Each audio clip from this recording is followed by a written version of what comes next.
Être parent, c'est quand même une très grande aventure et souvent les mamans me disent « je me suis préparée à la naissance, mais je ne me suis pas tellement préparée à l'après ». Donc un bébé, c'est 24 heures sur 24, 7 jours sur 7, très dépendant. Un bébé, ça ne peut pas faire des caprices. Ils ont un cerveau qui fait 25% de celui d'un adulte. Et donc, s'il pleure, c'est qu'il nous dit quelque chose. Bon, il a besoin donc de beaucoup de tendresse, d'amour, il a besoin de manger, il a besoin d'être bien au chaud. Il n'est pas prévu par Dame Nature qu'un tout petit bébé fasse tout de suite ses nuits. Le bébé a un cycle de sommeil d'à peu près 1 heure. Il rentre dans le sommeil brutalement. Je suis là face à vous, puis d'un seul coup, pouf, je m'écroule, ça y est, je dors. Alors, à la fin d'un cycle, il peut recommencer un 2e cycle, voire un 3e cycle. Et puis, à un moment, il se réveille. C'est là où il va commencer à sucer sa langue, à éventuellement ramener son poing vers la bouche. Là, il est prêt à manger. Or, quand on dit toutes les 3 heures, ça peut tomber parfois à des périodes de sommeil. Quand il suce sa langue et tout, là, il est prêt.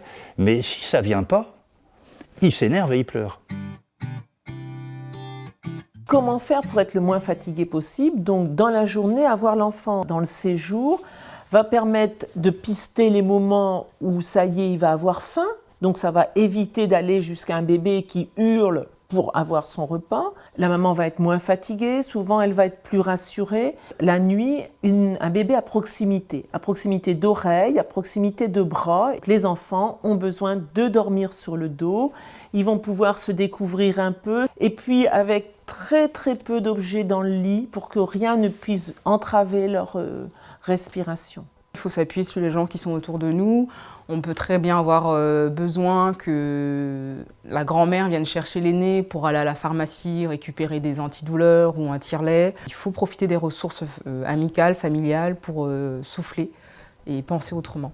C'est hyper important qu'en tant que couple, on reste couple, quoi, et pas que parents. Là, j'y vais 3 jours la semaine prochaine, mardi, vendredi, et je lui dis, mais essayez de vous faire une soirée, profitez que je suis là. Ouais, elle dit oui. Pour un parent, demander de l'aide quand on rentre chez soi, c'est perçu comme ne pas être capable d'être parent. C'est normal de se retrouver un peu paumé dans notre société maintenant. C'est normal de se retrouver aussi parfois un peu déprimé. Quand j'effectue une visite à domicile, souvent la première, elle peut durer 1h30 et c'est 1h30 à réorganiser la vie de ses parents, de ses nouveaux parents. Des fois, c'est juste ce qu'il faut pour que ses parents se retrouvent, se sentent mieux à 3, à 4, à 5, que cette famille se sente un peu plus liée dans le rôle qu'il voudra avoir. Et là, le père peut avoir un rôle fondamental à jouer.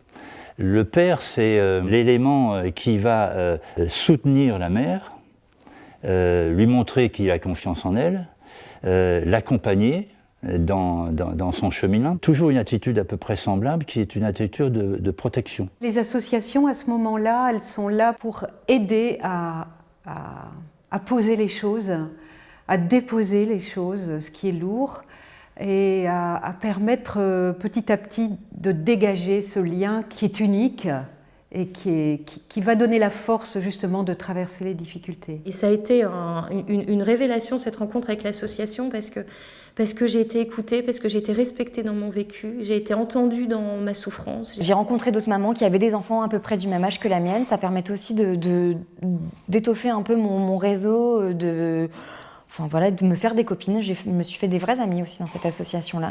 Et oui, et de se dire qu'on n'est pas tout seul, c'est aussi très important, quoi. Si vraiment ça ne va pas, il faut demander de l'aide. Vous avez dans les maternités maintenant la possibilité de revenir si vous êtes en difficulté pour des consultations spécialisées en allaitement maternel.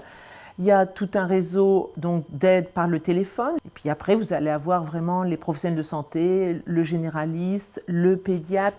Il y a un suivi par les sages-femmes. Et puis la PMI, la protection maternelle et infantile.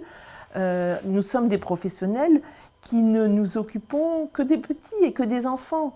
Donc il ne faut pas hésiter à prendre contact. C'est sûr que la première fois, prendre son téléphone et faire le numéro, c'est pas simple, mais ça vaut vraiment le coup, quoi.